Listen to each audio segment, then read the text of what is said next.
believe that pain makes you grow. You can go through anything in this lifetime and still make it out on top. We all experience some sort of pain in this lifetime. How we choose to deal with it influences our whole life. We decide whether we let it make us or break us.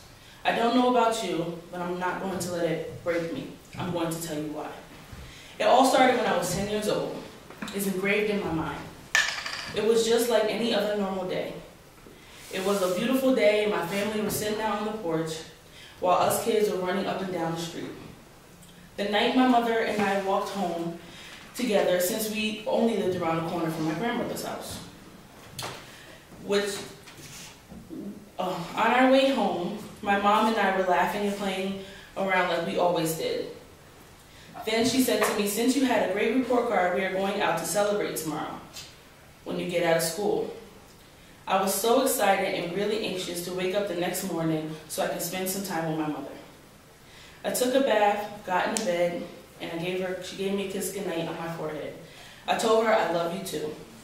And she closed the door as I drifted off to sleep. Around 5 a.m., my uncle woke me up and told me to get some clothes for school tomorrow because I was staying the night with him at his house. I was so confused and really tired, so I did what I was told and got my clothes for school. I walked past my mom's room to see where she was, but I didn't understand why I was going to my grandma's. But she wasn't there in her bed.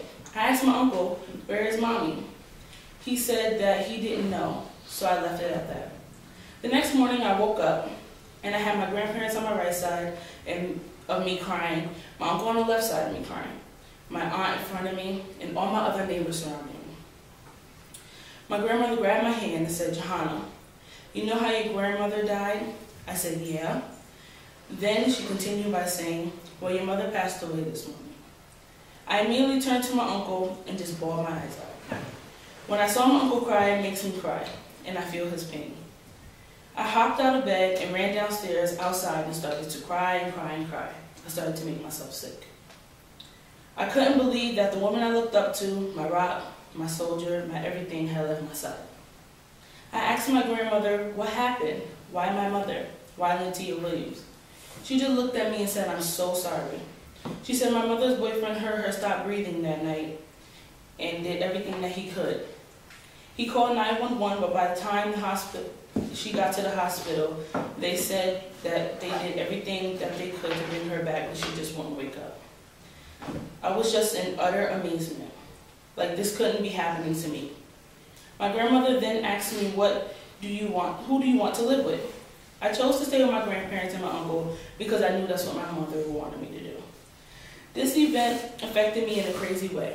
I thought that it was my fault. I blamed myself because there would be some days that I would get in trouble and make her mad.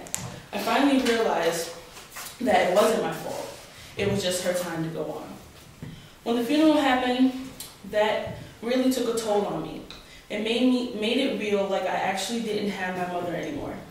My grandmother told me that it would just look like she's sleeping.